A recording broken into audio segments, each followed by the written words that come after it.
On Monday, June 21st, 2004, 72-year-old Jane Thompson drove her car down a road through the city of Laguna Niguel, California. She was on her way home from a weekend trip to Los Angeles, which was about 50 miles north of Laguna Niguel. And because LA was so chaotic and full of activity and constant stimulation, Jane actually really appreciated this commute back home, this 50-mile drive. It was a time to be by herself and sort of decompress from being in the city. So Jane used to live in Los Angeles, where she had worked for decades in the film industry. But she had retired and moved to Laguna Niguel 7 years earlier. And this move had been like a total lifestyle change for Jane, because her career in LA had been fast-paced and exciting.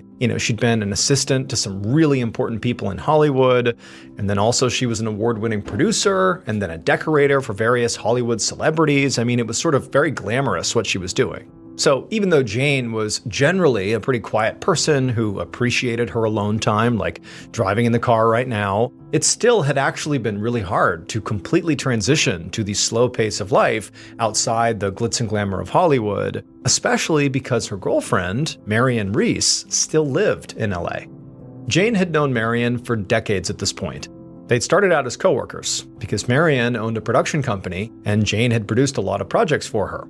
Then at some point years ago, their relationship turned from a, working friendship into a full-blown romance, and they'd been involved ever since. And even though now they lived over an hour's drive apart, they still spent a lot of time together. Jane was actually going back to LA again on Friday because they had tickets to the opera, and then also Marion was going to be joining Jane on a cruise to Europe the following week. But for right now, Jane just kind of looked out her window as she drove by a cluster of houses. And she noticed outside one of those houses, she saw her friend, Mary Larkin, gardening in her front yard.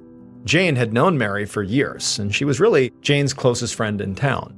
They'd spent countless nights talking and drinking wine together, sometimes with Mary's other next-door neighbor, Karen, who had also become a close friend. So, naturally, Jane slowed down in her car, and she rolled down her window, and she called out to Mary to say hello, and to remind her that they were due for a wine night sometime soon, before she left for her cruise. And Mary, after hearing this, nodded enthusiastically and said she would for sure give Jane a call. After that, the two women said their goodbyes, and then Jane kept on driving. And a few minutes later, Jane saw her condo complex's entrance up ahead, and so she threw on her blinker and turned in. And pretty soon, she was surrounded by mostly identical units with orange-tiled roofs that were all packed really close together. But Jane loved her neighborhood. It was on this quiet hillside and less than 4 miles from the ocean, and she just felt completely comfortable there. It was the kind of place where people left their doors unlocked and everybody seemed so warm and welcoming. And this meant a lot to Jane because she didn't have any kids or living relatives. She was kind of on her own. So it was nice to feel like her neighbors were all looking out for her. As Jane pulled her car into the garage and got out, she looked across the street and saw her teenage neighbor, Sam Nelson, playing basketball in his driveway. Jane tried to get his attention and waved to him just to say hi, but when he looked over and saw her doing that, he kind of put his head down and quickly rushed inside his home. And Jane, she understood why. Clearly, he was embarrassed. So Sam was kind of a troubled kid. He had actually broken into Jane's house just this past Friday while she was out, and he took some of her jewelry. But he wasn't as clever as he thought he was, and Jane had quickly figured out it was him. So before leaving for her recent LA trip, she'd confronted him about it and told him to never do it again. And he was obviously mortified. But she had also told Sam that, she was not going to call the police here. After all, Sam was 15 years old, and he had just made a really dumb mistake. And in Jane's mind, Sam was a part of her beloved community, and so even though he had done something bad to her, she still wanted to look out for him. Plus, really, he hadn't taken anything that was particularly valuable or anything she really cared about, so she felt like she was just giving him a second chance, and this was no big deal. Now, Sam was obviously very appreciative at the time after realizing he was, not going to get in any real trouble here. But it was also clear now that he really didn't want anything to do with Jane. He was just embarrassed at the sight of her waving to him. But, for Jane, she figured maybe that was just as well. And so, after seeing Sam disappear into his house, Jane just shrugged, turned around, and headed inside her own house. Jane spent the next few days doing things around town, volunteering at the library and taking walks with her weekly walking group, and before she knew it, it was almost time to head back to LA. On Thursday evening, June 24th, so the night before she was set to go to LA, Jane stood in her kitchen making some pasta and thinking about what outfit she was going to wear for the opera in LA the next night. And then after she cooked and ate her dinner, she laid on the couch to watch some TV. Now, she had planned to only watch a little bit and then get some packing done, but pretty quickly she felt her eyelids get heavy, and soon she was fast asleep.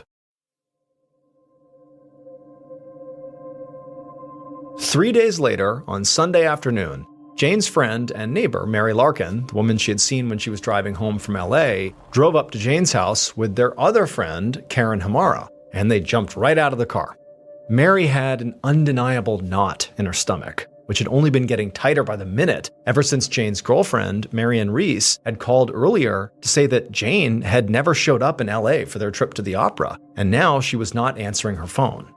And when she heard this, Mary immediately became very worried because, Jane just didn't flake on people without calling.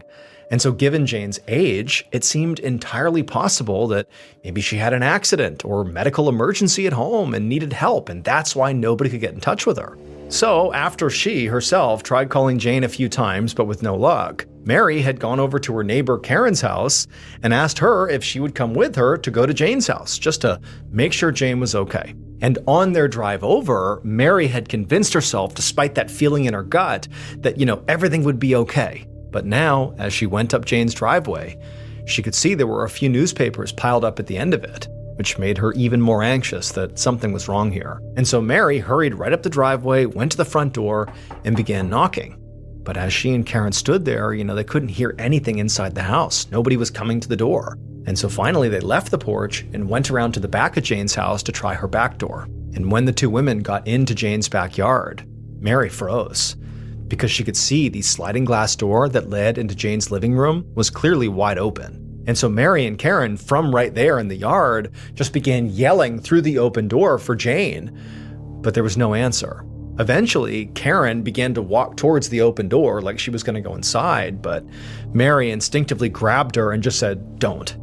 She was shaking and could barely think straight, but Mary felt like they just should not go in there, that it was not safe. And so instead, the two women ultimately backed away and went to go call the police. A few minutes later, Mary and Karen stood out on the street in front of Jane's house, watching as a police cruiser pulled up. The women immediately went over to the two deputies that got out, and they tried to explain the situation, that their friend was not responding to phone calls and that their back door was wide open, which just seemed really strange, and nobody knows what's going on. And so the officers asked Mary and Karen to take them to the back of the house where this open door was, and so they walked around the side yard, they went back there, and when they got there, Mary watched as one of the officers just walked up to the open door and stuck his head inside and began to look around.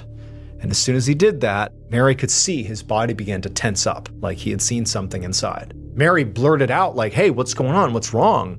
But the officer, looking in the home, he didn't respond. Instead, he turned to his partner and told him to secure the scene and call for backup. There was someone inside, and he could already tell they were deceased.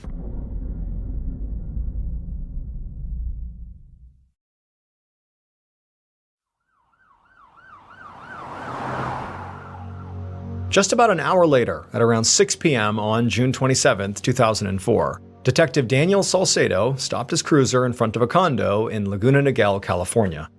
Dispatch hadn't told him much, just that an older woman had been found dead in her condo. When Salcedo got out of his car, he could see that there was police tape all over the condo's front door and the driveway. And just inside the perimeter, there was an officer speaking to two women who were crying and seemed very visibly upset. Dozens of other officers and crime scene technicians were also scattered around the area collecting evidence. And one deputy saw Salcedo and hurried over to give him an update. So the deceased woman had been identified as the owner of the condo, 72-year-old Jane Thompson. And at first glance, it very much appeared like she had been attacked. She had been murdered. Her two friends, the two women who were very upset talking to police, had called the police for a wellness check, and the officers who responded had found Jane lying in the living room. They'd been able to get through her sliding back door because the door was already open. Salcedo glanced back over at the two women in the driveway who were still talking to the police, and Salcedo told the deputy to make sure they stuck around because after he took a look inside, he wanted to speak to them as well. As the deputy hurried off to do what he was told, Salcedo walked around to the back of the house. And when he got there, he saw that not only was the sliding door open, but there really weren't any signs of forced entry around it, which could mean that it had been left unlocked, or that maybe Jane knew her attacker and let them in. And so Salcedo stepped inside the condo. And right away, he saw there were all these technicians all over the place working hard to gather evidence and process the scene. And also what he saw was blood spatter all over the walls and all over the furniture. And then when he looked down at the floor, he saw Jane's body. She was lying face down between her couch and coffee table with a large pool of blood around her head. Salcedo crouched down next to her to get a better look, and he saw her wounds were just brutal. Her head had been so badly pulverized that Salcedo could not only see her skull, the actual bone, but he could actually see the breaks in her skull. Her skull was shattered. Now, Salcedo would have to wait for the autopsy to be sure, but to Salcedo, it was very clear that somebody must have beaten this woman with some kind of heavy object over and over and over again. A couple of minutes later, Salcedo stood back up. Based on the extent of Jane's wounds, it seemed pretty obvious to him that this was a frenzied, rage-filled attack, and that it likely had happened really quickly, or maybe, the attack happened in such a way that Jane was completely caught off guard. Because aside from the awful trauma to Jane's head, Jane didn't appear to have really any other wounds.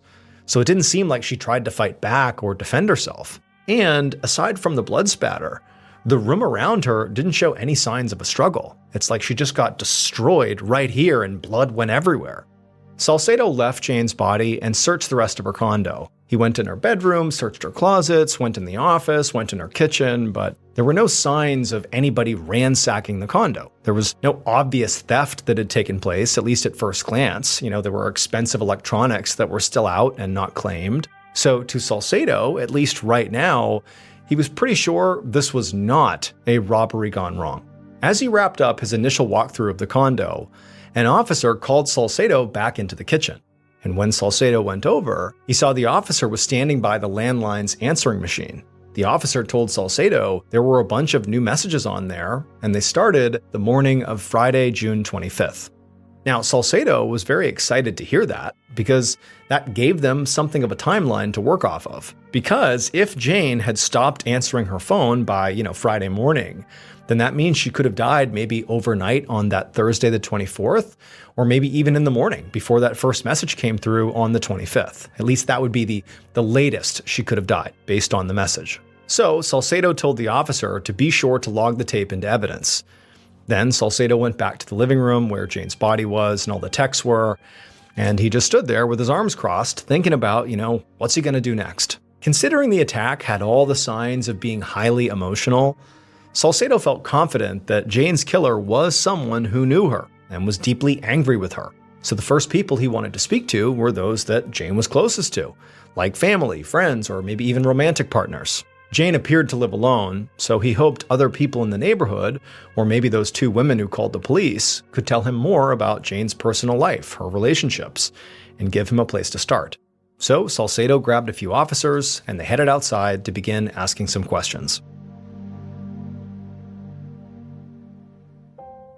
When he got outside, Salcedo could see there was now an audience of people, a crowd of, who Salcedo assumed were residents of this complex that were gathered at the edge of the police perimeter. And Salcedo understood why. Brutal homicides like this one rarely happened in this area, if ever. There was probably going to be a lot of panic and rumors in this community because of it. And based on the literal layout of this complex, the fact that all these condos are basically on top of each other, he knew that, those rumors would likely spread really quickly. But also, the fact these condos were tightly packed together gave Salcedo an advantage. Very likely because people are living on top of each other, somebody might have heard or seen something that could help break this case wide open. Just then, another police cruiser pulled up in front of the house, and a detective named Brian Sutton stepped out of the car. And when Salcedo saw who it was, he immediately felt relieved. Salcedo worked extremely well with Detective Sutton, and interviews were sort of like their specialty. As a duo, they had an instinct for asking the right questions that got people talking. So Salcedo hurried over to Sutton and quickly told him everything he'd learned so far. And once Sutton was up to speed, they went right over to the two women who had called 911. Salcedo was eager to interview them as witnesses, but he also was not ruling out the idea that they could also be suspects. He was sure this had to be a personal crime, and they clearly had some kind of relationship with Jane since they'd come over to check on her. When Salcedo reached the women, he could tell they had calmed down quite a bit from when he had first seen them when he first arrived. And the women, they were composed enough to tell him their names, Mary and Karen. They then explained that they were good friends with Jane and they'd come over to check on her. Because recently, Mary had gotten a call from Jane's girlfriend, Marion Reese, who lived in LA, and Marion had been worried because Jane had not shown up in LA for plans they had, and so she was trying to find out where she was she okay? And so Mary and Karen had gone to see if she was okay. This made Salcedo immediately perk up, and he asked Mary for Marion's information. As he jotted down Marion's phone number, Sutton asked the two women where they were on the night of the 24th or early morning of the 25th. So that was 2 nights ago and then also yesterday morning. And both of them said they had alibis. Now, the detectives would have to confirm their alibis because anybody can make up an alibi. But for right now, Salcedo was comfortable ruling Mary and Karen out as suspects. They both seemed genuinely stunned by Jane's murder. And while it did seem like they were good friends with Jane, he wasn't sure they had the kind of intense closeness that might have led to such a vicious attack. So he told the two women they could go home. And then Salcedo nodded to Sutton, and the two of them left the women and headed towards the crowd of neighbors to ask some more questions.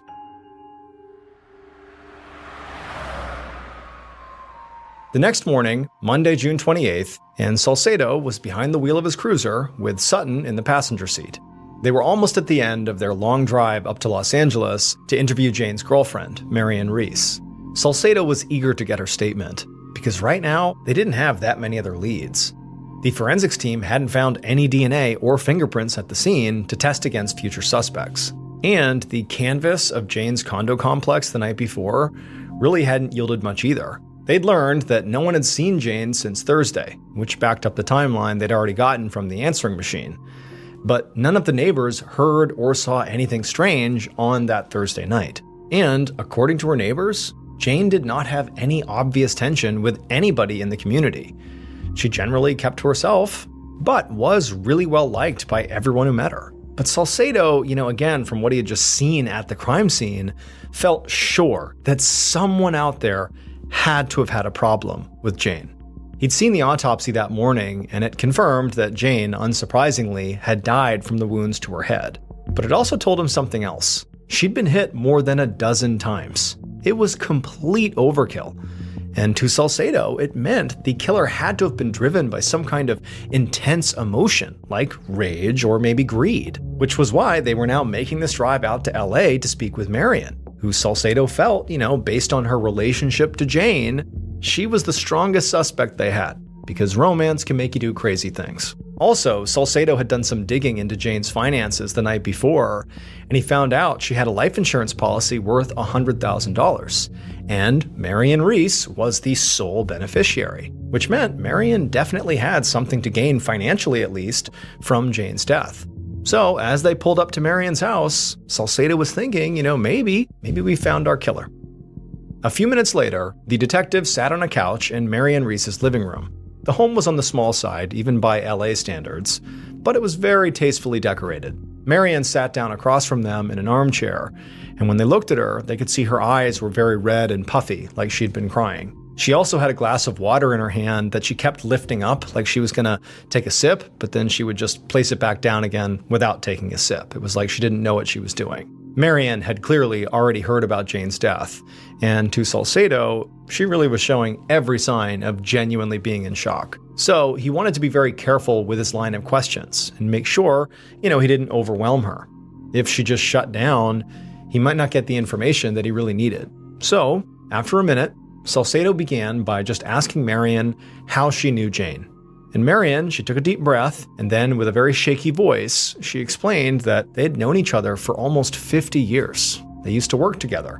Jane had done a lot of producing for Marion's production company. As Marion went on to describe more about how they met each other and how it kind of transitioned from working together to, romance, Salcedo could sense that Marion was kind of calming down. And she was calming down to the point where he felt like now he could introduce the tough stuff. So he turned and he nodded to Sutton. And at that point, Sutton asked Marion if she knew that Jane had named her, Marion, as the sole beneficiary on her life insurance policy. And Marion immediately gasped, and she said she had no idea Jane had done that.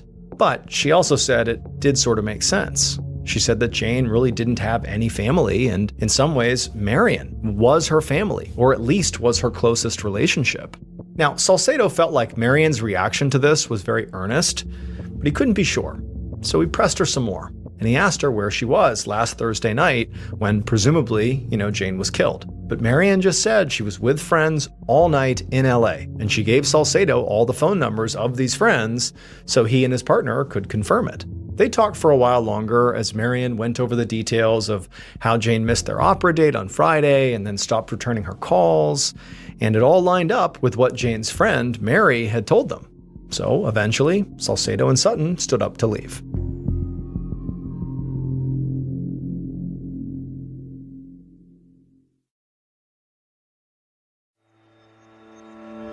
Over an hour later, Detectives Salcedo and Sutton were back in Laguna Niguel, California, and they parked their cruiser in front of Jane's condo.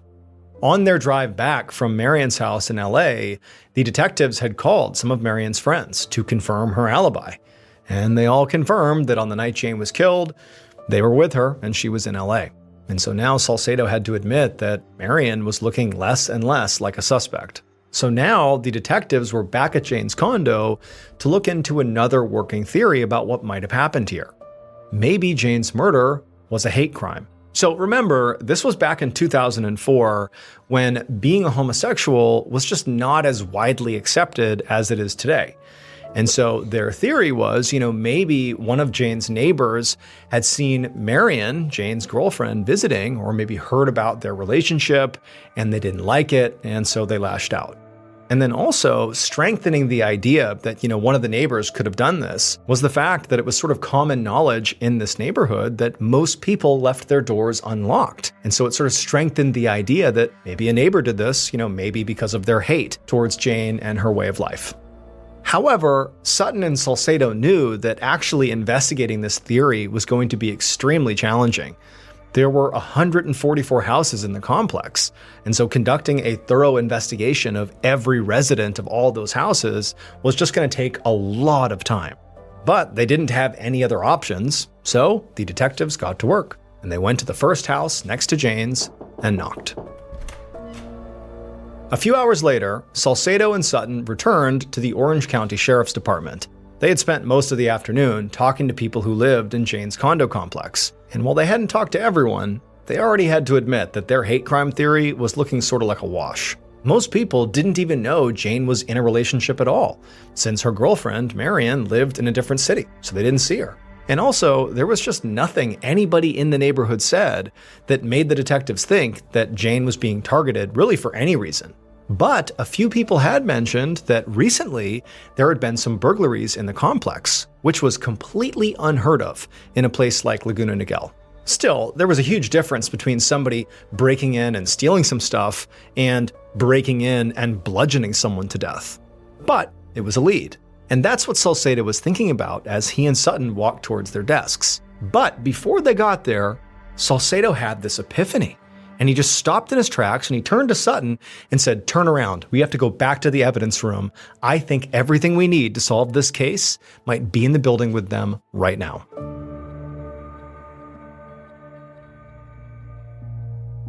The following day, Salcedo and Sutton pulled up in front of a restaurant called the Beach House. The previous afternoon, Salcedo had suggested that he and Sutton go back to the evidence room and listen to Jane's answering machine tapes. Now, to be clear, they had already listened to the tapes before, but none of the messages had seemed particularly important. But now, based on what they'd learned over the course of their investigation, they realized that those messages actually told them a lot. And so Salcedo and Sutton had spent hours re-listening to the tapes and gathering even more evidence to confirm what was on it. And even though they were pretty sure all this evidence they were getting told them who killed Jane, they still needed one more piece to fall into place. Now they had a book of photos with them, and they knew for a fact that one of these photographs was of their killer. And they just needed somebody in this restaurant to verify it. So as soon as they got inside, they found the manager and explained why they were there, and then they asked him, "Hey, would you mind looking at these photos to see if you recognize anyone?" The manager looked a bit alarmed, but he ultimately agreed and said he would. So they went into the back room, they opened up their book of photos, and the manager looked, and pretty much immediately he pointed to one picture. And when Salcedo saw the person the manager was pointing to, he knew they'd cracked the case.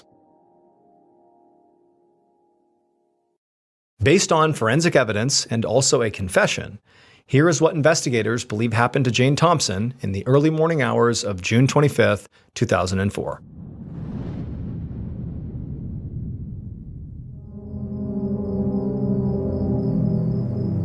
The killer, clad in dark clothes and gloves, and also holding a hammer, stood in the darkness right outside of Jane's back sliding glass doors. Now, the killer had already been to Jane's house a few times that night, but each time they had come earlier, they had ultimately chickened out and left, because when they would get there, they would look in the back door and they would see Jane asleep on the couch in front of the TV. But that was a problem. They needed Jane to leave the room and go to her bedroom to go sleep in there. But she wasn't doing that.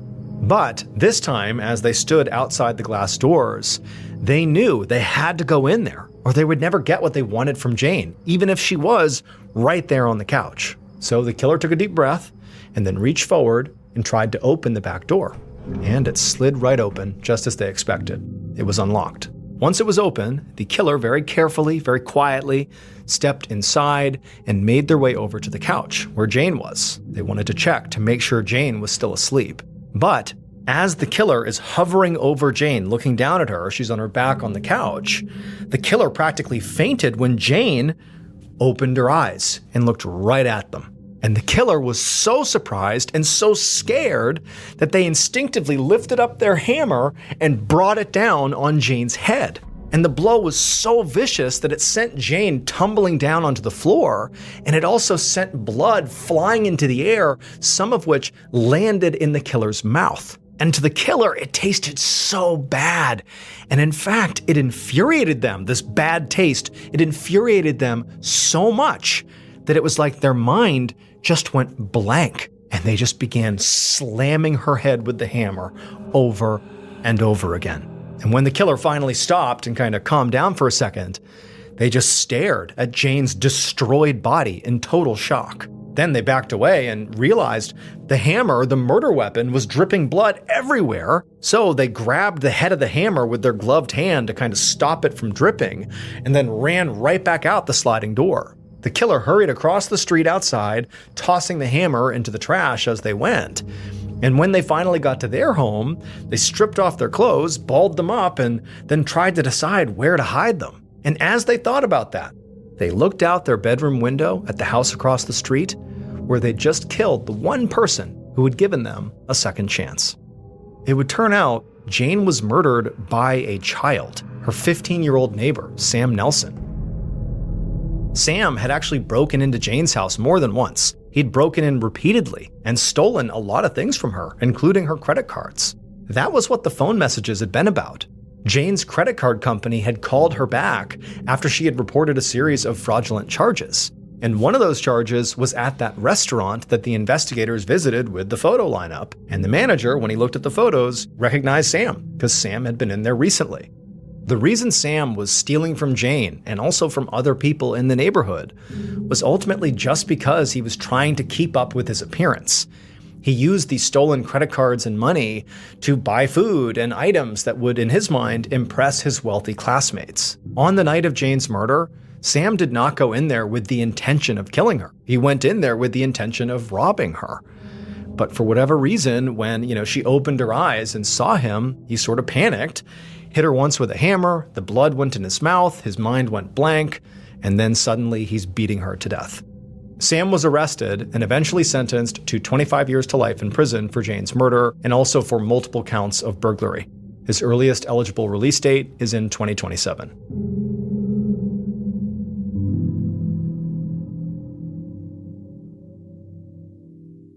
Now here's our first story called The Shadow.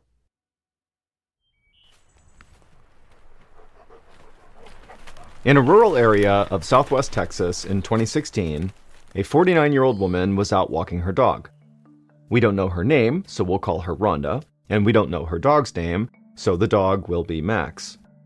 Hiking with Max was Rhonda's way of unwinding and letting go of the day. As she walked, she took a moment to breathe in the fresh scent of pine trees and listen to the dried leaves crunch underneath her shoes. There was nobody else around, so Rhonda let Max off his leash. He ran ahead and played in the bushes, happy to be free after a day spent cooped up inside. But after a little while, a sharp yelp from Max cut through the quiet evening air. Rhonda sprinted down the path to where she last saw him and began shouting out his name. There were plenty of dangerous animals hiding in the tall brush. Snakes, kissing bugs, porcupines, even feral hogs were known to be spotted in this area. Max could have run into any one of them. Rhonda yelled again and again for Max, but she didn't hear anything. Then she heard whining, and Max came running toward her with his tail between his legs. Rhonda immediately clipped on his leash, relieved that he didn't have any visible injury. Rhonda decided to end the walk right there and head home. And then once she got there, she could clean Max up and make herself some dinner. The next few days were uneventful, but towards the end of that week, Rhonda started to feel under the weather. She didn't have much of an appetite, and it hurt whenever she swallowed cold drinks. She figured she might have a mild flu or maybe a sore throat, but as the days went by, she kept feeling worse and worse. She couldn't catch her breath, and her chest hurt, and no matter what she did, Rhonda just could not get comfortable, especially when she laid down. Rhonda had high blood pressure, which had caused symptoms like this in the past, but she had been faithfully taking her blood pressure medication, so she didn't understand why she was now feeling this bad. She decided not to take any chances and went to the emergency room of a nearby hospital. As Rhonda sat in the waiting room, all she could think about was the pain in her chest. Whatever this was, it didn't feel like a simple blood pressure issue. A nurse asked Rhonda some basic background questions, like whether she drank alcohol or used tobacco. She admitted to having the occasional drink, but she said she never smoked. She said she didn't do any drugs either. Then, Rhonda was given an electrocardiogram, which is a simple test that records the electrical activity of the heart and indicates any problems with the heartbeat. After the test was done, a doctor came in and read through the results. He said everything looked perfectly fine, but Rhonda told him she was scared. She was certain there was something going on. But he just shook his head and told her she should stay calm. She was probably just having some sort of panic attack. But despite her protests, Rhonda was just given a prescription for anxiety medication and then sent home. But as the week progressed, her pain only got worse. Rhonda couldn't take 2 steps without feeling nauseous. She felt like something heavy was sitting on her chest, trying to squeeze out her breath. Even her dog Max seemed to sense her pain, whining every time she sat up in bed, trying to catch her breath. Rhonda decided to go back to the ER, but this time she went to a different hospital. She didn't want to be sick, but she also didn't want a potentially dangerous condition to go untreated. And the doctors at this hospital were much more willing to listen to Rhonda. In addition to the same test she got at the other ER, this ER also ordered a CAT scan of Rhonda's chest, which is a procedure that uses a series of X-rays to create detailed images inside the body. This time, when the doctor came to Rhonda's bedside to go over her test results, Rhonda could instantly tell something was wrong. The doctor told Rhonda that there was fluid collecting in her chest. This fluid was putting pressure on her heart and causing her to feel tired and breathless. He didn't know why this fluid was collecting, but they needed to keep a close eye on it. If the pressure built up too much, Rhonda's heart could be permanently damaged. Rhonda was then officially moved from the ER to a room in the hospital itself. She was nervous but also relieved. They might not know exactly what was wrong with her yet, but at least they weren't insisting that it was just an anxiety attack. By early the next morning, Rhonda's symptoms had not improved, and even with the pain medication, she could barely sleep. Her chest still hurt too much. A nurse came into Rhonda's room to draw blood, but right after the nurse inserted the needle into Rhonda's arm, something strange happened. Rhonda's feet and hands started turning blue. At the same time, her heart rate slowed and her blood pressure plummeted. The pain in Rhonda's chest grew worse, and she tried not to groan. Instead, she clenched her hands into fists so tight her nails almost cut through her skin. She thought of poor Max waiting for her at home. All she wanted was to cuddle with him and feel his wet nose on her face. As doctors rushed in, Rhonda could tell that things were just getting worse. The doctors measured her heartbeat and then gave her an injection to increase her heart rate and blood pressure.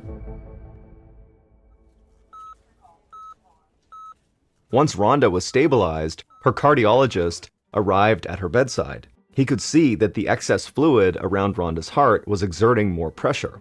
It was getting so intense that it could stop her heart from beating. There was no time for the doctor to make a precise diagnosis. Rhonda needed surgery right now. That fluid had to be drained or she was going to die. They could figure out what was actually wrong with her afterwards. Rhonda was rushed into surgery, and doctors removed almost 2 cups of fluid from the sac surrounding Rhonda's heart. They also put in a chest tube that would help keep the fluid from building back up. Her cardiologist hoped that the procedure would be enough to stabilize her. Right away, Rhonda started to feel better. Her vital signs improved, and she was able to eat a little bit and even check in with her dog sitter. After almost 2 weeks of feeling totally sick, and now 48 hours in the hospital, Rhonda told herself that this terrible ordeal might finally be over. Over the next couple of days, she improved enough for her doctors to remove the chest tube that was draining the excess fluid from her heart. But just after getting the chest tube removed, Rhonda again started feeling intense pressure in her chest. More tests were done, and they revealed that fluid was reaccumulating around her heart at an alarming rate. Rhonda's blood pressure suddenly dropped and her body went into shock. Her surgical team sprang back into action. Once again, she was wheeled into surgery to drain the fluid from around her heart. This time, almost 4 cups were removed, twice as much as the first time. Rhonda's cardiologist and his team placed 3 chest tubes around Rhonda's heart to keep the waves of pressure from killing her. After surgery, Rhonda was returned to the ICU, exhausted and barely conscious. But even all those tubes couldn't stop the fluid from building back up. Instead of getting better, Rhonda remained in critical condition. They were running out of time to save her. Her doctors watched over her with a sense of dread, wondering how they could possibly stabilize her if she crashed again. 6 terrifying days later, doctors drained her heart for the 3rd time. This time, though, her cardiologist noticed something strange in the bloody liquid they drained out of her chest. He examined it and realized that the liquid was full of blood clots.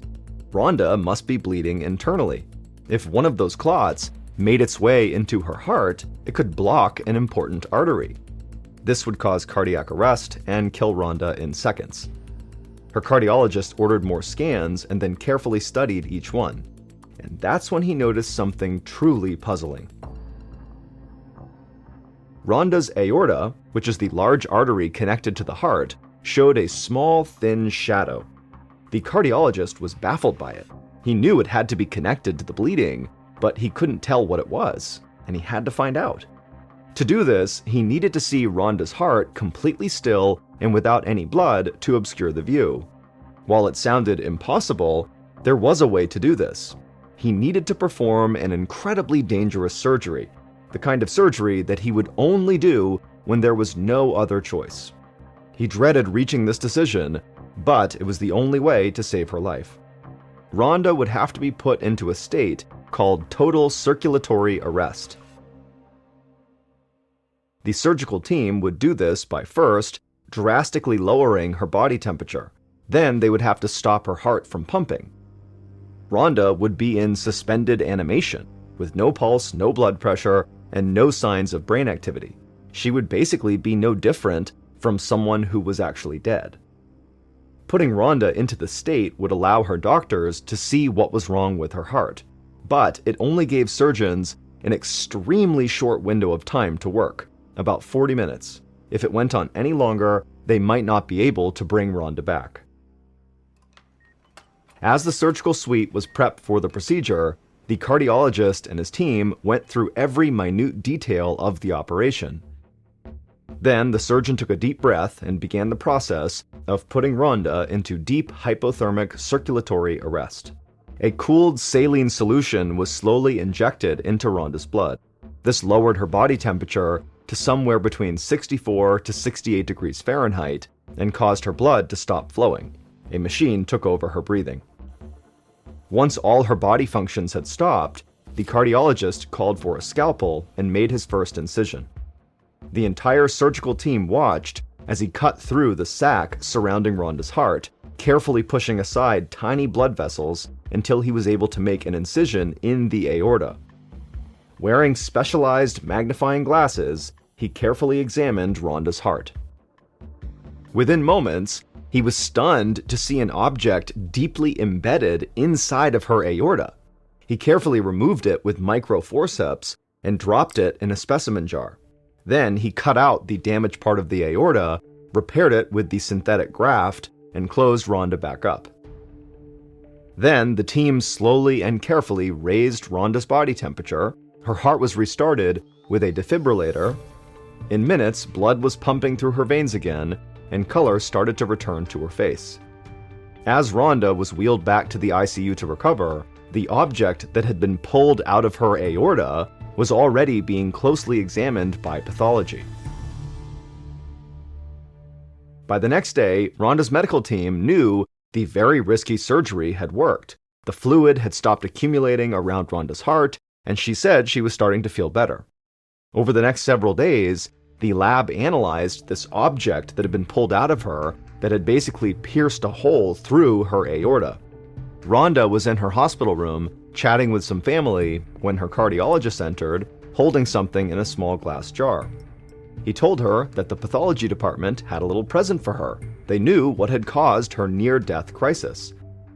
The object from her aorta that had nearly killed her was an inch-long, black and extremely sharp porcupine quill. But now the question was, how had it gotten inside of her? It happened more than a month earlier, on the day she went for a walk with her dog Max in the woods. When Max ran into the brush and began whimpering and whining, he had encountered an angry porcupine. Later, when Rhonda got home, she saw several quills sticking out of Max's fur. Rhonda had painstakingly removed them, but while she was doing this, she had accidentally swallowed a porcupine quill and somehow didn't notice. The quill poked a hole in her esophagus and then made its way to her aorta, where it caused her to bleed into the sac around her heart. Since she had no idea that she had swallowed a quill, she never thought it was necessary to tell her doctors about the incident with her dog and the porcupine. 3 weeks after she was first admitted to the hospital, Rhonda made a full recovery and went home. She still went on long walks with Max and still let him run free into the brush. She wasn't the kind of person who lived in fear, but her heart always started to beat a little faster whenever Max ran out of sight for more than a few minutes. Somewhere out there in the brush, there might still be a stubborn porcupine with a few missing quills waddling around.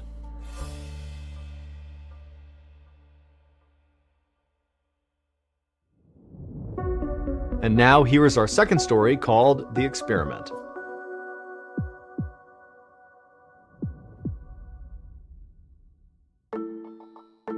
On a spring evening in 2014, 43-year-old Amy Pearl looked out the kitchen window of her neighbor's brownstone in Brooklyn, New York. About 20 people were packed into the tiny backyard for a cookout. Amy was making a vegetable dish, so she was sautéing some wild onions that she'd picked from her mother's garden. After the onions were ready, she headed outside to join the party, where the host was now cooking a giant rack of lamb on a charcoal grill. Amy mingled with her friends until it was time to eat. Then they all sat down at a long table. The lamb, wild onions, and assorted roasted vegetables made for a delicious meal.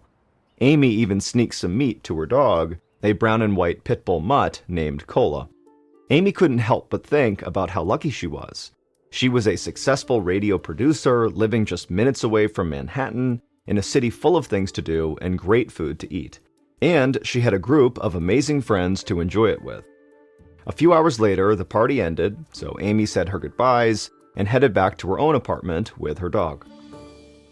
After she got home, Amy went to bed. It was midnight and she was ready to get some sleep. But a couple of hours later, she woke up and just felt totally strange. A wave of anxiety hit her, but she wasn't sure why. She decided to get up and go to the bathroom. When she walked in and flipped on the light, she took a look at her face in the mirror. She was shocked when she saw her reflection. Her face looked misshapen and her eyes were swollen. Amy could barely recognize herself and immediately knew something was wrong. Then she was hit by this awful dizzy spell. In a daze, Amy walked back toward her bedroom. She was so dizzy she had to hold on to the walls for support, but she managed to get back to her room and climb into her bed. As soon as she lay down, she felt like she was going to pass out. Amy stood back up and attempted to walk off her dizziness as her dog, Cola, followed her around the apartment. As she paced around, Amy started to have these intense stomach cramps. Her mind began to race and she wondered what was happening. Amy wondered if she had accidentally poisoned herself with something she ate from the dinner party. She thought maybe there might have been a snail hidden on the wild onions, or maybe the onions themselves were just poisonous. She was worried she might have poisoned her friends too. So far, no one had texted or called her though, so she hoped everything was okay. As her anxiety intensified, Amy got up and returned to the bathroom and splashed cold water on her face, which helped calm her down a bit. She dried her face off with a hand towel and realized she no longer felt dizzy. Amy told herself that maybe a night's rest would just fix everything, so she returned to her bedroom and finally fell asleep. The next morning, Amy woke up feeling much better. Her stomach had stopped hurting and her face looked normal again. However, she wanted to figure out what had happened. She figured the best way to start was to check in on her friends who had gone to the same party the night before. Amy picked up her phone and dialed the neighbor who had hosted the cookout. She didn't want to alarm them by talking about her symptoms, so she just asked them how they felt the party went. The host was very happy with everything and thanked Amy for making the wild onions. Amy got off the phone feeling totally relieved, and so she called some more people who attended the party, and again, everyone just seemed fine and had a great time. Amy was left totally bewildered and without any answers about what had happened to her, but she ultimately just chalked up the whole thing to an upset stomach and tried to move on. A week later, on a Saturday night, Amy decided to stay in with her dog, Cola, instead of going out with her friends.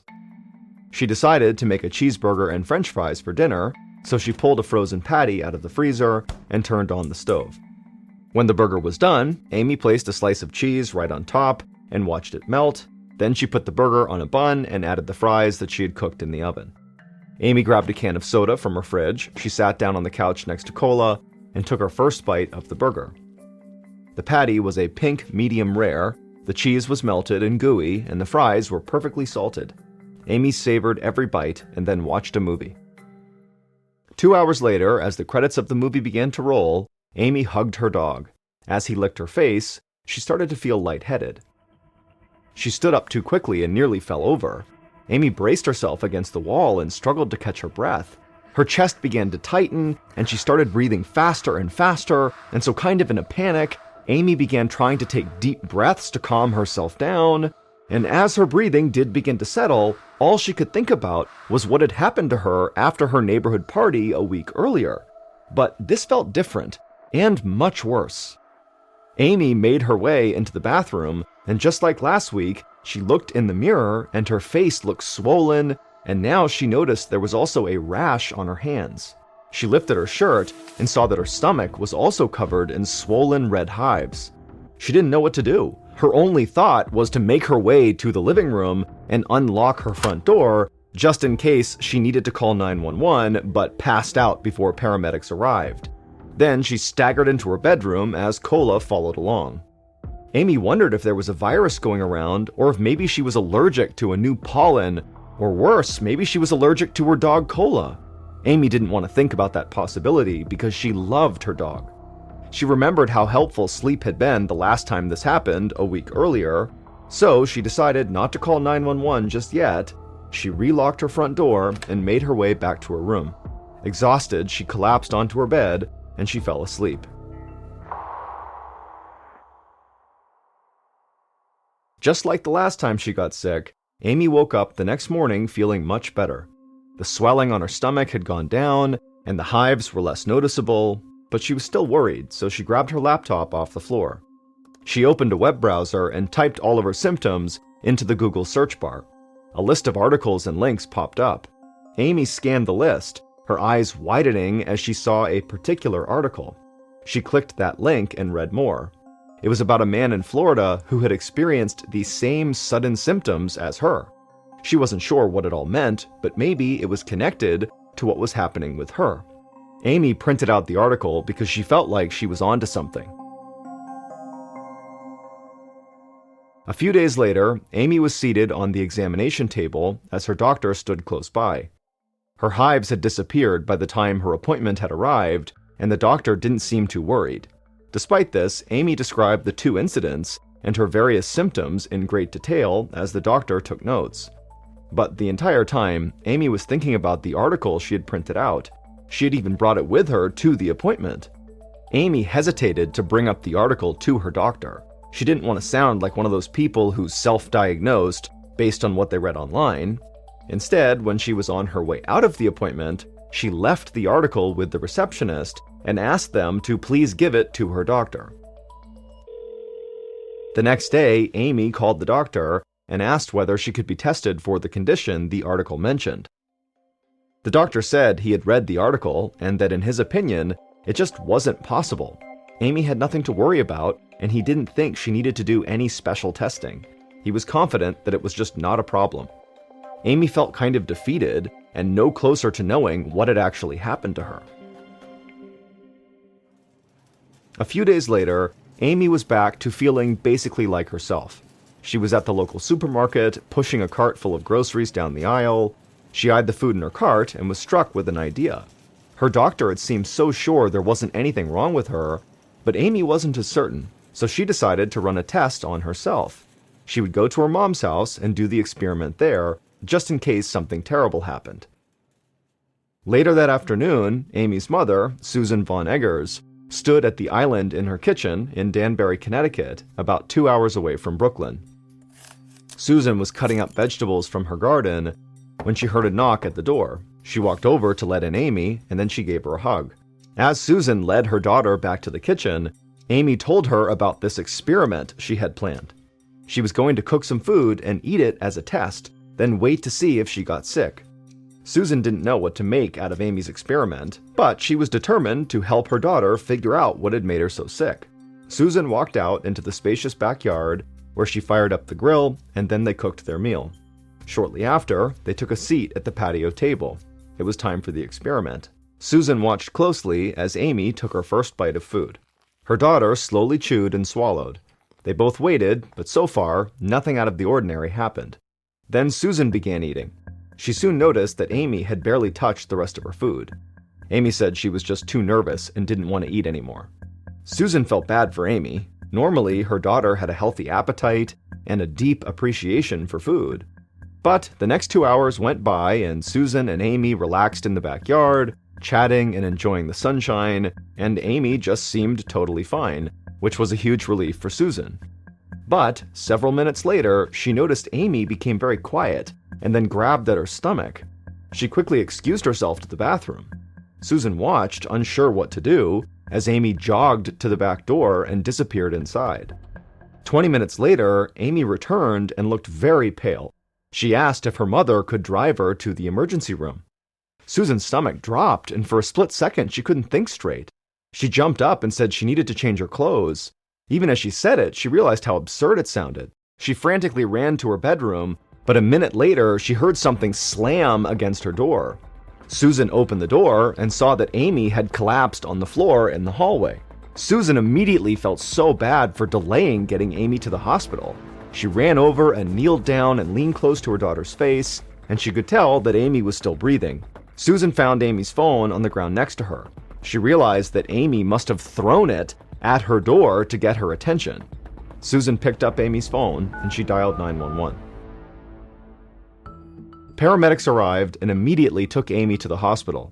She was conscious when she arrived at the emergency room a few minutes later. She was immediately given a shot of a drug called epinephrine to prevent her from going into anaphylactic shock. Anaphylactic shock is a severe allergic reaction that can result in fainting, difficulty in breathing, and even death if it's not treated right away. Amy was able to speak, so she was able to tell the ER doctor what her theory was for what was going on with her. Amy wasn't sure the doctor believed her, but the doctor promised to run the necessary tests to prove or disprove Amy's theory. Amy was stabilized and moved to a hospital room. Her mother was by her side, and they waited anxiously for the results of the tests. A couple of hours later, the ER doctor rushed in. He said he knew exactly what was happening and that Amy had been right. The article Amy had found 2 weeks ago was about a man who had developed a meat allergy. The doctor who Amy had first shown this article to just didn't believe that it was possible that Amy could have this allergy, and so did not think the test was necessary. But Amy was determined to find out, so she attempted that experiment, which unfortunately worked. She and her mom had grilled that porterhouse steak at her mom's house. Amy had only taken a couple of bites, but it was enough to set off an allergic reaction that almost killed her. And now the doctor in the ER confirmed it for her. Amy had a life-threatening allergy to red meat. Finally, Amy understood exactly what was wrong with her. But even though she had a diagnosis, she still wasn't satisfied. In fact, it led Amy to a bigger question. How could she have suddenly become allergic to something she had eaten without any issues her entire life? When her doctor explained the reason, it all made sense to her, as crazy as it sounded. It all started a few weeks before the neighborhood cookout, when Amy woke up one morning. The back of her arm felt itchy, and when she scratched it, she discovered a tick. She knew exactly where it had come from, her dog Cola. The tick had clearly been on her dog, and then hopped onto Amy in the middle of the night while Cola was sleeping in bed with her. When Amy was bitten by that tick, she developed a new allergy to red meat called alpha-gal syndrome. The tick carries a sugar molecule called alpha-gal, which is found in the blood of the animals the tick usually bites, such as cows, sheep, rabbits, deer, or pigs. When a tick bites a human, it automatically transmits alpha-gal into that person's body. After Amy was bitten, she developed a sensitivity to alpha-gal. This meant that her body now saw this sugar molecule as a foreign invader and attacked it. So every time Amy ate red meat, which contains alpha-gal, she would become progressively sicker. Her body would release histamines, which cause allergy symptoms such as hives, swelling, and difficulty breathing, as well as anaphylactic shock. It just so happens that Amy's symptoms were particularly severe. It is estimated that almost 450,000 people in the United States have developed alpha-gal allergy in the same way as Amy, which would make it the 10th most common allergy in the entire country. Up to 60% of people with red meat allergies can experience severe symptoms. There is currently no cure. After Amy learned about her diagnosis, she realized she could never eat red meat again, which included beef, venison, pork, and lamb. They had been her favorite foods since she was a kid. After being released from the hospital, she decided to go on a strict vegetarian diet for personal reasons. She continues to go see her allergist for testing to see if anything has changed, but her alpha-gal antibody levels are still present in her bloodstream. Now, Amy has made peace with the lifestyle change and has even learned to appreciate it, especially considering her deep love of animals.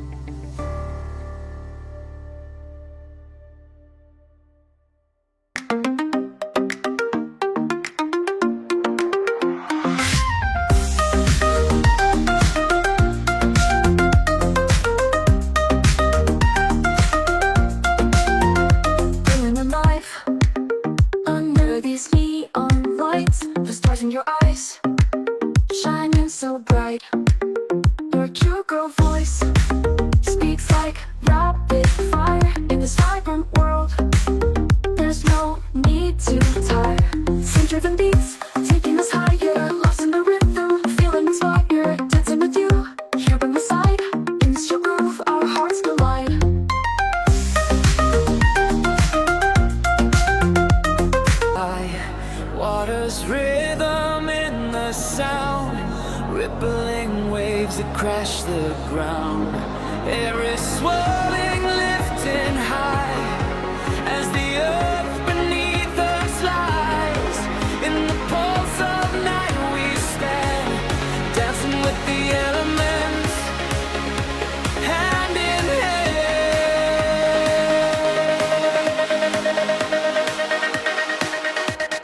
Elemental dance, feel the fire, waters touch, the heart's desire, earth beneath, the sky above, together we unite.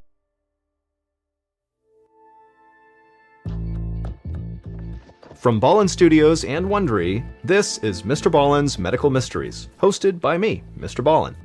A quick reminder, the content in this episode is not intended to be a substitute for professional medical advice, diagnosis, or treatment. This episode was written by Matt Marinovich and Tanner Marcasello. Our editor is Heather Dundas. Sound design is by Ryan Potesta. Coordinating producer is Sophia Martins. Our senior producer is Alex Benedon. Our associate producers and researchers